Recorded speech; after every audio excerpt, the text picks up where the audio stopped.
tonight, and you know, I hope you find it interesting, and we can have some discussion perhaps after I've spoken for a bit. So as Seb said, I'm Lisa Pinney. My pronouns are she and her. I'm Chief Executive at the Coal Authority and have been since 2018. Effectively, the Coal Authority exists to protect people, drinking water and the environment from the impacts of historic mining, so particularly coal, but increasingly we're using our skills and expertise to, sorry, 1 minute.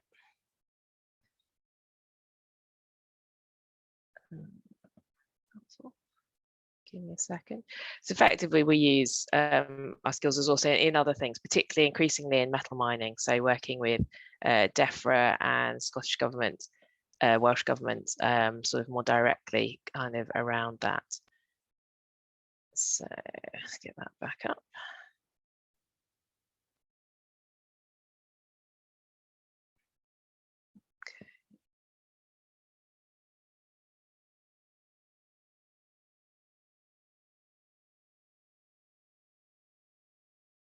Cool, right. So obviously, as many of you will probably know, coal was nationalised by the government in 1947. So it's a fairly unique mineral in that sense, in that, you know, coal underground and all the liabilities that are associated with that are owned by the UK government. So that's different from subsidence or hazards, obviously related to other minerals, which are a landowner or insurance responsibility. And what we're increasingly also really starting to look at is the opportunities as well from our coal mining assets. And one of the biggest of those, you might have seen some of the recent media around, is the opportunity of mine water heat networks.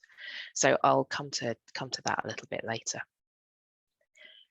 This is my career journey, and my work in diversity and inclusion are very much interwoven. They've very much kind of gone together. So you know, it's hard to talk about one without the other, really. So the two of them will come along. Before joining the Coal Authority, I worked for 21 years at the Environment Agency, and I worked my way up from their lowest staff grades as a student to become their youngest female executive manager. And I think, you know, the environment, geoscience, wastewater have been kind of important themes through that time and through my career, and, you know, also very much incident response. As an out gay woman, diversity and inclusion has been important to me in my life and my career, but also I think given me, you know, insight and ability to think about supporting others.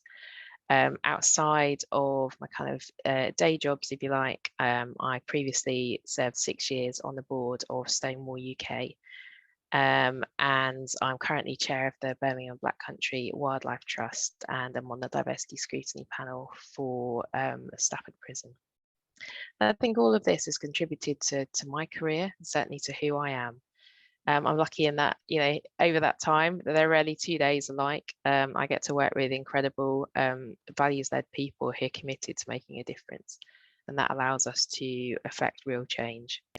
I've learned that, you know, when you're dealing with people's homes and lives and families, you can't be all about logic. And when people feel that you care, even if you're still giving them a hard message, they're much more likely to feel heard and to hear you. And also along that, the authenticity is really important, which also means being honest if you get things wrong. So I'm going to share with you a few of my adventures on my journey to date. So this is me quite a long time ago when I first started working at the Environment Agency. And I suppose I didn't expect, you know, growing up, I didn't think I would be in the environmental or sciences kind of sector at all. I was convinced I was a vet when I was growing up, and I had everything kind of worked out on that, including my A-level subjects. I thought I knew where life was going on that. And then when I was 15, I had a set of operations on my left arm. They were important and successful and quite pioneering for their time, but left me with limited movement in my left hand. And vet school is very competitive, and it's important that you can do surgery. So it kind of took that off the table. Quite soon before I was about to do my A-levels, or choose my A-levels and start at sixth form college. So I decided to take the subjects that I liked best, that I felt kind of most individually kind of passionate about. which led me to take geography, biology, and English, and that led me to a degree in environmental science at Plymouth University. So I joined the Environment Agency 25 years ago in Cornwall, where I grew up. At that time, I was still at university. Saw an advert for summer students during my second year, and my sort of main roles during that time were electrofishing and carrying out river habitat surveys, looking for evidence of otters and other species as well. I lived at that time on a dairy farm in Cornwall. I was absolutely horse mad, and I ran my own small business, breaking and schooling horses. And I was engaged to a wonderful man that I'd been dating for several years. The Environment Agency kept me on during the winter on a part-time basis when I finished my degree. I did a range of work for teams for them, which was, really, really great to get background and experience. And the next year I was invited, back onto the summer survey team, and started to have the opportunity to apply for jobs more broadly. So the first job that came up was a environment officer, so in the regulatory team in West Cornwall. It's based in a depot, and I was unsuccessful getting that role because they said that the depot didn't have a women's toilet. So it wasn't somewhere that I would be able to work. And I suppose the weirdest thing about that, looking back, is at the time I didn't think it was that weird. And I think it just shows sometimes how we are all conditioned by the context that we grow up in. Shortly afterwards, I was successful getting a similar role, which was based in East Cornwall. And I can only imagine it was the fact it was closer to the rest of England that meant it had more advanced toilet facilities, and I was able to work there. I love that job. We got to deal with everything on a geographical basis: wastewater, agriculture, industry, regulation and advice, instant response, catchment research and walkovers. And there's a really interesting aspect to the geology with that as well, particularly around waste, and if people dug up soil in one location, whether they were allowed to put it back in again due to arsenic and other levels. So I really was enjoying myself, but at the same time, I thought I was capable of more, and I thought I could develop more and probably deliver more. So I expressed interest in being a team leader. I was told to come back again for the conversation when I was 30.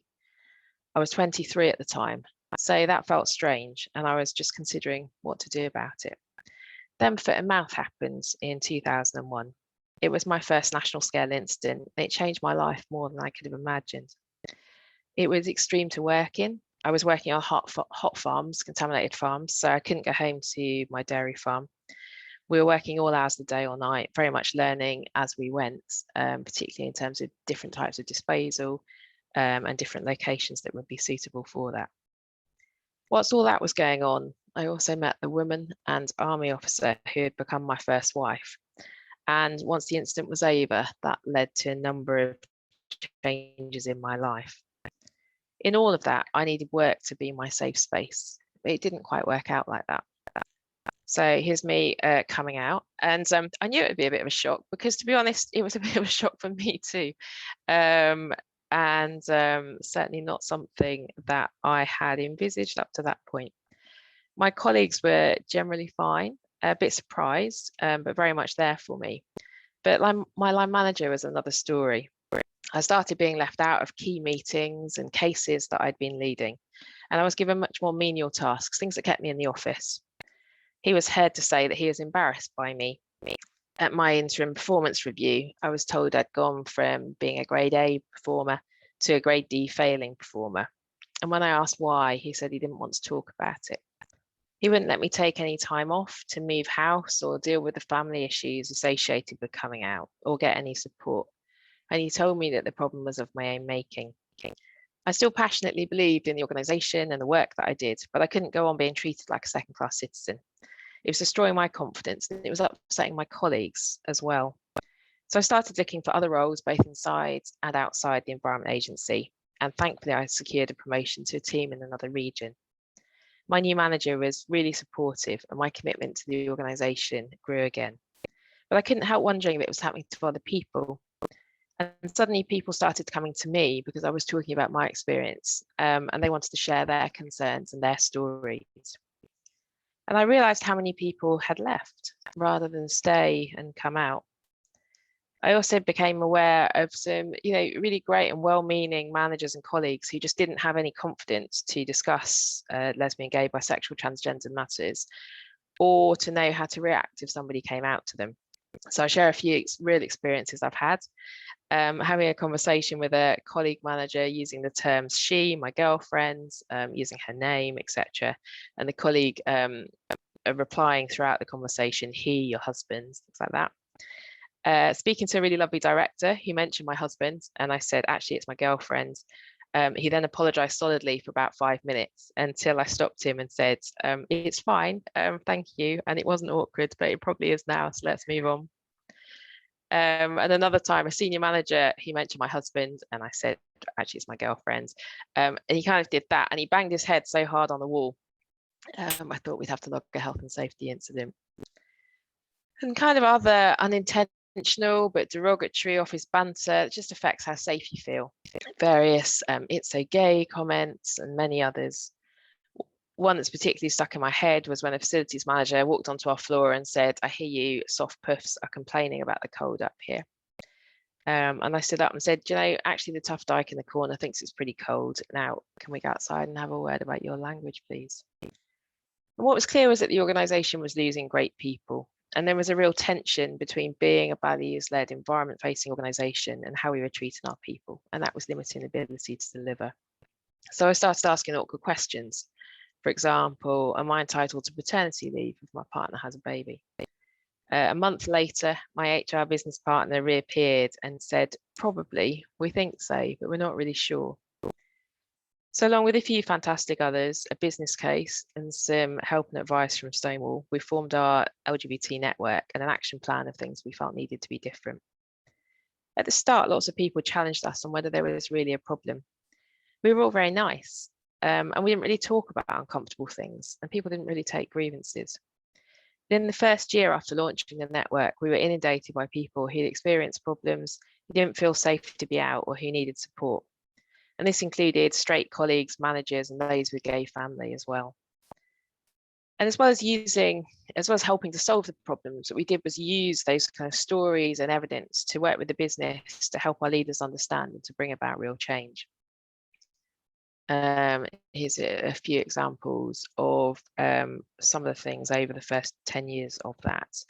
Some interesting moments during that time. I once wrote an open letter to our staff magazine challenging why there were no sexual orientation or gender identity questions on our staff survey. And HR came to me and asked me to write the corporate response to publish alongside my own letter in the magazine. So I included a guarantee that it would be in the next one and it would be based on best practice, which was honoured. I think other key steps that make a difference, role models. The Environment Agency was fortunate to have Lord Chris Smith, first openly gay male British MP and the first MP to acknowledge that he was HIV positive as chair through a critical period. But I'd also say that role models are really important at all levels in an organisation, and that anyone can be one if they feel safe and supported to do so. I think, as you know, leadership is really important. The year got to a point where the chief exec and directors actively champions equality and diversity, and we take part in kind of practical and visible things like poster campaigns, saying why they were friends and allies of the LGBT network or of other aspects of diversity. And that really empowered other people to step forward as champions and as role models at all levels. Diversity was embedded in our sort of 5 how we do things behaviours, which were what everyone's performance objectives were based. And every new strategy and review since then has kind of built on and embellished those foundations. I think communications are really important, particularly in a large and dispersed organisation. We created a virtual safe space forum for members and had a regional committee structure. So it was a local presence connected to local leadership teams and able to provide communications to the local workforce in the right way. And also lots and lots of partner organisations that shared learning with us and or joined up either nationally or locally, really important. LGBT Network advises on generic training, given to line managers, not just diversity specific things, but yeah, much more broadly around induction and leadership, etc. And once everybody in the network does that alongside their other roles, their work on diversity is recognised and rewarded in their performance metrics and in people's individual objectives, which I think is really important. So the EA LGBT plus network was set up with the aspiration not to need to exist, and I know that they still test this every year. They were the first network at the Environment Agency, but very much provided advice and helped to set up the other networks that now exist, and many of which have gone from strength to strength due to the work of really fantastic individuals. And so the Environment Agency now has 22 networks that support all aspects of its corporate equality, diversity, inclusion aspirations, and it really shows the growth that can come from confidence in that space. And for me, I think being the corporate lesbian, which was scary at first, has also, I recognise, really helped me to progress my career. I helped to drive one of the largest culture change programmes the organisation will probably ever go through. And as a junior manager, it allowed me to access and to work with those at the very top of the organisation. I've learned a lot over that. I think also that you just never know entirely where life is going. You can't have a plan to have it all sussed out all the time. I think plans are important, certainly part of my kind of ethos. But I think you also have to work with the opportunities that arise. And sometimes you just have to be brave and kind of stick your head up and help to make things better. So during some of the time above, I worked as in various roles. I spent some time in Canada and my partner was based out there, and I worked part-time for the EA on an international investigation on transfrontier shipment of waste while I was out there. I worked in North London, including leading the Geoscience and other teams during the construction of the Olympics, which was a really, really fascinating time to be part of. And then I got to work for Barbara Young firstly, and then Paul Leinster as their head of strategy and then head of strategic coordination, which was basically just making sure that stuff got done. It was a brave appointment by Barbara. It was my first executive role, and it made me the youngest female exec at the EA. And it allowed me to learn a huge amount from people, which I now call on as chief exec in my own right. I meant to do it for 2 years and stayed 8. But at that point, I was very much hankering for operations. And I moved back out to the Midlands, firstly leading technical teams at Region and then becoming area director for the West Midlands. I also got to work on major incidents across England and was national spokesperson from 2015 to 2018, which I'll just touch on before I come to more about the Coal Authority. So some of the big incidents I've worked on, I worked on Somerset in 2013-14. It taught me a huge amount about the power of media, and social media was quite a new thing back then, and 24-hour television also, which was a huge kind of factor around things. And I often say, I think I earned all the money the Environment Agency ever paid me one day, is that I was in an area where I'd been sent down to be helpful and was just listening and thinking about how I could best help really. But I overheard a conversation which was around an individual who wanted to build a bund around their house. And officers were concerned about whether it breached waste legislation. And I was able to get involved and to help and to agree with the homeowner that they could go ahead as long as they recognised that if it caused any knock-on problems to other people, that they would be responsible for that. But we would absolutely overlook the waste side of things. And I think that image has probably gone on to be one of the most iconic in terms of the Somerset floods, very much about the plucky homeowner who acted to try and protect their home.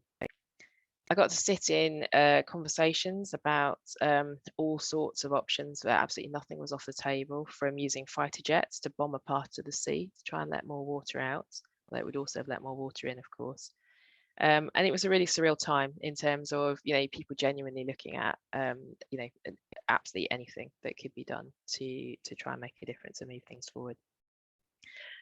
In 2015, I supported the floods in northern England, and was asked to help out on a couple of media interviews, and ended up doing it pretty much non-stop for the days and weeks that the incident lasted. It was a real privilege to be out there, helping to show the hard work of colleagues and partners, dispelling myths and explaining decisions that were hard.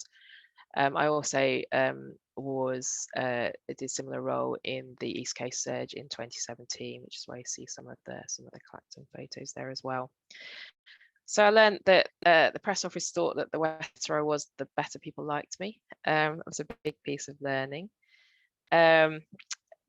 But also about how important it is to be able to try and explain complex issues off air, which isn't always straightforward, particularly if you're talking about tidal models and monitoring. And I think also about just trying to, you know, always tried to do is in between, you know, being on the media and what have you, is just being around, being helpful to the teams on the ground, getting to know some of the journalists a bit better, which, you know, was valuable in terms of relationships, and also, you know, just helping out, whether that was ferrying pies around that have been donated, or talking with locals, and really being able to try and bring some of those stories through. What was great is I got enormous support, and I was very clear, you know, it was always very much kind of accepted on behalf of everybody who was out day and night, you know, doing the really hard stuff, rebuilding defences, making hard decisions in incident rooms, etc. I also got some flack. I can only show you the ones that are still readable once they're redacted, so there are less examples, but I assure you there was plenty.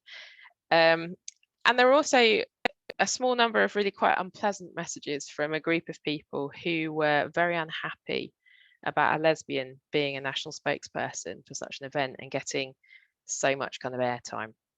They got incredibly personal and quite threatening at times. It kind of harder to shrug off, but very much outweighed by the lovely messages from people. Somebody even sent me a rainbow flag pin to wear on my high vis, which was really sweet. I think personal resilience is an essential aspect of any media work, increasingly I think of work across the environmental and public sector. I think for me, what always helped was just focusing on the importance of representing the important work of colleagues, trying to help explain things simply to help people to understand and be safer. And I think also my experience over the years as an out gay woman and working in diversity and inclusion generally has helped me to focus on the positives and just feel proud and visible in doing my job. So moving on to the Coal Authority. In 2018, I left the Environment Agency for a new challenge. I was very lucky to become the chief exec at the Coal Authority. And I, you know, 4 years on, I just so love working for this organisation. I describe us as a kind of smallish organisation with a huge remit and great people. And I think that, you know, just absolutely sums us up. We have grown slightly in those 4 years. We're now approximately 350 people. Our head office is at Mansfield in Nottinghamshire. But we have staff based across Great Britain, particularly in regards to our sort of incident response and on the ground work. We are a non-departmental public body sponsored by the Department for Business, Energy and Industrial Strategy, and we operate across Great Britain. Our mission, which we developed in 2019, you can see here, is to make a better future for people in the environment in mining areas. And it's really, you know, really starting to bring in the culture of value in its widest sense. So, you know, if we can help to deliver social and environmental goods, if we can create value locally in those terms, then that is just really, really important to us. We were established in 1994, which was when the coal industry was privatised, and they needed somebody eventually to take over the liabilities and also some of the licensing responsibilities that were, you know, still a significant thing back then. And as I said earlier, we own on behalf of the UK government the majority of coal across Great Britain, what remains of it, and also the coal mine workings and mine entries. We're increasingly looking at how we create new opportunities alongside those legacy challenges and liabilities.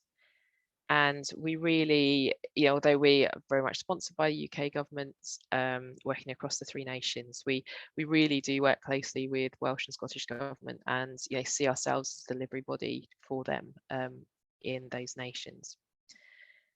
We also, as I said, also increasingly use our expertise more broadly, so particularly in working with DEFRA and the devolved governments, helping to resolve challenges of pollution from metal mine workings across large parts of the three nations. And we treat about 122 billion litres of mine water every year to protect drinking water and the environment more broadly. So here's a few. Being 24/7 incident response organisation is a really big part of what we do. So very much protect life, protect drinking water, protect the environment. So we respond to about 1,000 subsidence and hazard reports each year. It could be subsidence under properties or under lands. It could be infrastructure related, so a lot of road and rail or pylons, for example. We also deal with mine gas concerns, land drainage that's due to or exacerbated by subsidence. And what we saw for the first time significantly last year was a big mine water flooding incident in Wales, which is the picture at the top right of your screen, where we had about 100 properties were evacuated because of mine water flooding that had been exacerbated by heavy rain. And I suppose one of the things that we're increasingly looking at, working with partners like British Geological Survey and others to really understand and start to put more science and evidence around what we're seeing anecdotally, which is that climate change adaptation is having a real impact on our assets and on the incidents that we're seeing. So towards the end of last year, we saw 2 blocks of flats collapse suddenly, in that there were no signs of problems at 6 o'clock in the evening. People started to hear creaking noises at 10 o'clock in the evening, and by 2 o'clock in the morning, they were being evacuated from the properties by the police and fire brigade. So that again, is an unusual set of circumstances, and we're certainly seeing both an increase in the number of incidents, but also an increase in the severity of incidents. So other things that are on this screen, the pumps at the top of the screen, that's to do with the South Yorkshire floods, and that we have a number of pumping stations either that we own or we contribute to across Yorkshire, which is very much about land drainage, which is being exacerbated due to subsidence. On the left of the screen, at the top, you see the Tylerstown tip slip. We own about 40 coal tips across England, Scotland and Wales. The majority are in Wales, about 26, but there are more than 2,000 tips across Wales, and the majority are in either local authority or private ownership. Natural Resources Wales also owns a number of them. And since that slip in Tylerstown, which we supported the council to manage, and the emergency services, we have worked with Welsh Government and other partners particularly closely to help them with their TIPS task force.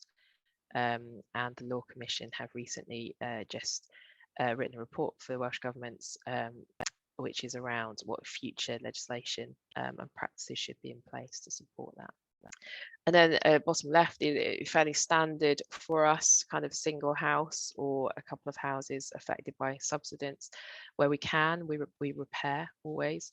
Where that's not possible, then we will purchase the homes or the property so that people can move forward with their lives, and we will then demolish, stabilize the shafts, and then find a new future use for that site. So that's something that we're doing on a very regular basis. And the heat map, it shows I think in 2021 we had 566 hazard reports, and that just kind of shows you the kind of main locations. Again, no real surprises in terms of the coalfields across Great Britain. I think the only one was obviously a little part of the coalfield in Kent, but incredibly deep. So we have very few incidents of this nature, but this is a fairly typical kind of pattern of incidents that we would deal with. And additionally, over that time period, we had another 212 substance damage claims, so specific claims for substance people's homes. We work closely with local resilience, foreign emergency partners, and during the recent review of the Civil Contingencies Act, we have been able to influence Cabinet Office, and they have recommended that we become a Cat 2 responder under the Civil Contingencies Act going forward. And that's very much because of the number of LRF areas and resilience partnerships in Scotland who are affected by coal mining, and also by the metal work that we do. Okay. So some of the opportunities side. So as I said, one of the biggest opportunities that we have is using mine water heat for heat networks across coalfield areas, and getting some real interest in this. So what we're really seeing is these assets becoming of strategic importance again, but this time as part of a low carbon future, which is really important. So obviously the mines, as you will well know, have these voids that have been created in them. Pumps have been switched off because these mines are no longer being worked. And they filled with water over time, which is constantly warmed by the rocks around them. And we can use that hot water, warm water, to run through a heat exchanger and run heat networks very effectively on that, and then re-inject the water in a different location, which can then work itself back through the system. Has real opportunity. It is very low carbon, and actually if you power the heat pumps with renewables, you can make it virtually zero carbon. It is obviously a local source of heat, becoming increasingly important with the uncertainty across the world. And what we're finding is that communities really want this to happen. So it's different to other types of energy or heat where people are much more worried about it. I think there's something about completing the circle.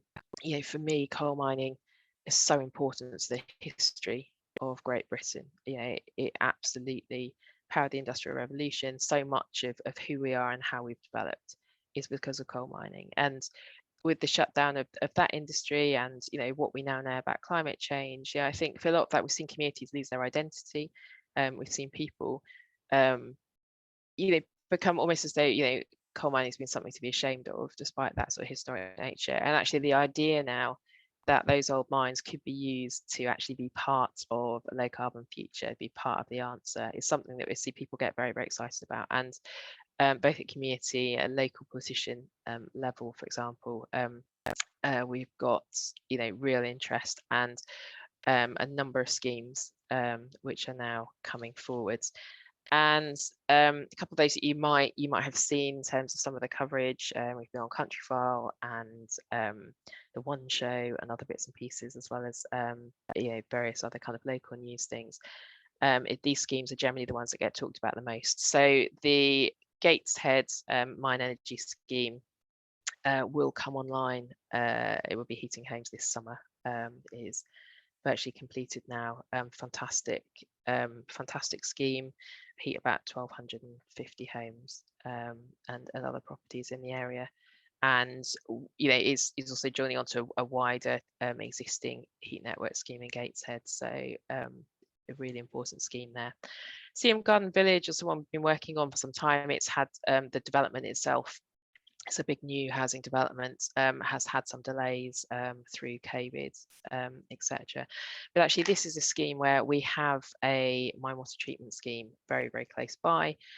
We've used that to the heat from the mine water to heat our plant there for about the last 11 or 12 years. We already bring this water to surface and treat it, and then we discharge the treated warm water back into the sea. It will now be used to provide heating for the new housing estate that's being built, and that's about 1,500 homes, which is fantastic, and is a partnership with Durham County Council and various construction and developers, which is yeah, going to be huge. And I think once we can get people out and see these, I think we're going to see even more interest in it. So we've got a pipeline across the country, which we're working on. But I think as as these schemes become operational, I think that's really going to take it forward. Other quick things, obviously we take the ochre out when we treat mine water, and historically that's always gone to landfill. Really focusing on different uses for it now. So it can be used in fine art pigment, and also other sort of broader types of pigmentation and paints. We've also used it as a way of treating contaminated soils. So the Mersey Gateway project won the Best Reuse of Material and Best Infrastructure project at the Environment Analyst Brownfield Awards in 2020 for using it alongside magnesium oxide to stabilise arsenic contaminated soil on the site, which saved about £2 million, reduced carbon emissions and diverted waste from landfill. There are also various other ways that it can be used as a ferric replacer.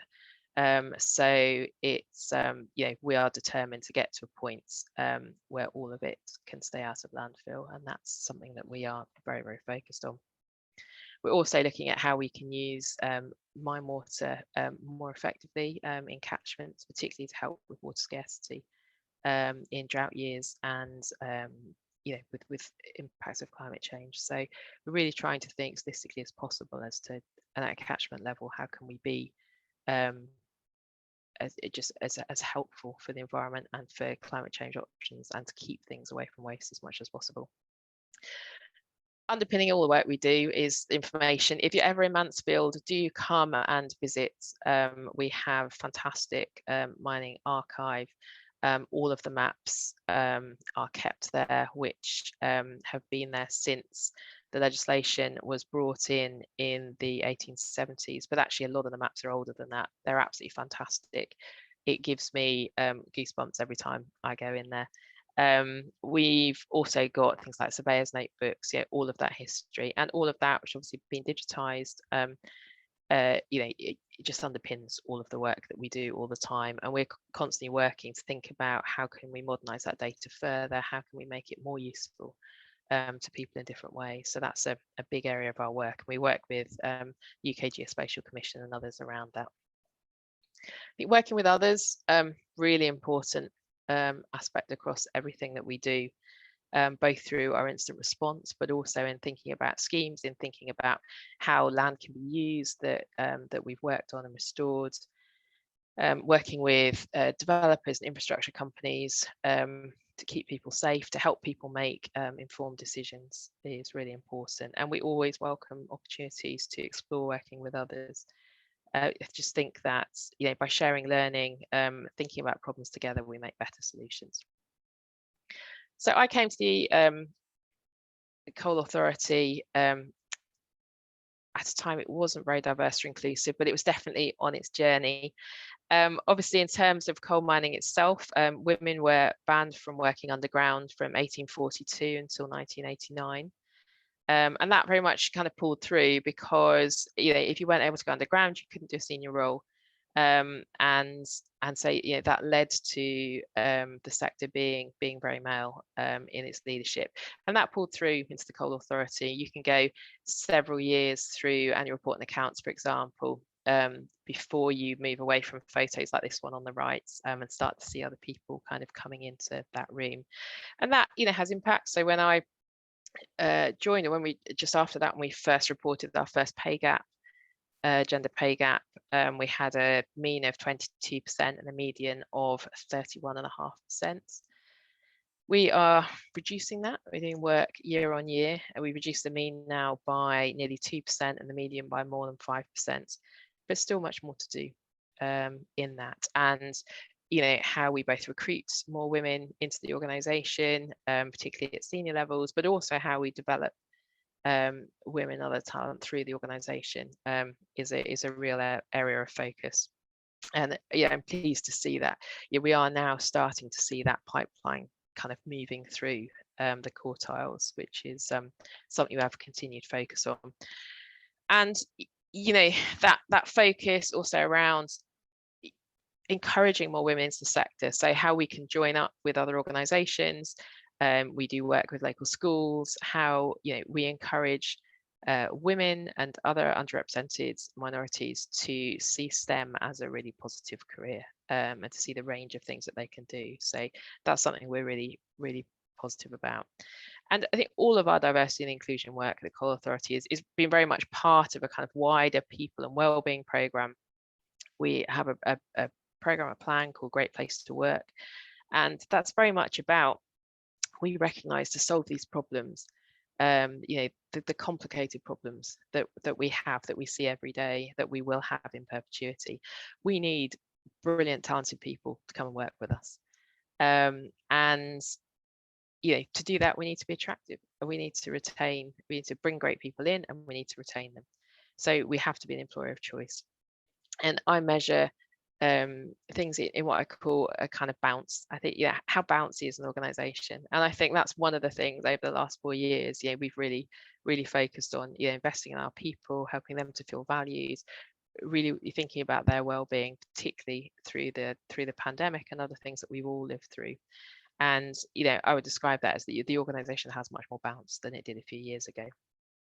So our latest EDI strategy is called A Great Place to Work for Everyone. If you're interested, you can Google it. It'll show you some of the things that we're focused on. And I suppose I strongly believe that any public body can only do its best for the people and communities it serves if it strives to be inclusive. And also, that's not just in doing and who you recruit, that's also in your focus on customer and community. It's about listening and learning, and that's what gets me out of bed in the morning. So this is some of the networks that we have, they just do fantastic work in challenging us, in helping us to be better. Our accessibility network, for example, have just advised on some brilliant changes to our intranet, which sits alongside some brilliant accessibility work that we're doing on our website. And that just really helps everybody to be able to use the tools and to feel much more included and valued. We are about to publish our next anti-racism action plan, and that's very much been led by the Race Equality Network, done some absolutely brilliant work on that. And the other thing I draw out as well is the importance of our men's network. I'm a real advocate of men's networks. You can do some fantastic work, I think, in terms of men's mental health, and also men's physical health, in talking about things and creating that space as well for people to have conversations. We've also seen some absolutely brilliant work between our women's and men's network, particularly around safety, which started off as a focus on female safety, but actually has just naturally kind of broadened out around recognizing that lots of different people may feel safe or unsafe in a given situation, and what is it that we can do around that has been really powerful. And they also support around things like our STEM work in schools, for example. This is us being visible at Nottingham Pride. We were there in 2019 and 2021. And I think, I try always to get out, I spend time with all of the networks to hear, from them what's important to them. What should I know? What should we be thinking more about? And constantly thinking about how we can do better. And I think, for me as well, we're looking now at reverse mentoring and inclusion, and particularly for our Black staff. And I think, that my personal experience being an out gay woman has helped me with some of this. And I hope that understanding myself better has helped to make me a better leader. I would say it'd be great to get to the point where we don't talk about firsts anymore. This is, my kind of summary around things. But I think, going back to what I said earlier, there are just some things that still need to change. And, we need to get stuck in. We need to think about what we can do to help to change that. I've just been able to work with so many inspirational people over the years, people who just really want to make a difference wherever they are. I was deeply honoured to receive my MBE in 2014, but it was really clear in accepting it that it was for everybody that I'd worked with who stood up to make a difference, and who helps to create environments where everyone can bring their whole self to work. And I try and give back by working with other organisations and charities and helping, providing advice, mentoring, coaching. And yeah, my summary would be the change that you want to see, because you really can make things happen. And to summarize, I'm really happy to take any questions, but yeah, very much, yeah, our ethos at the Coal Authority is we're very keen to work with and to learn from others. So if you want to follow up and be in touch, please do so. Thank you very much.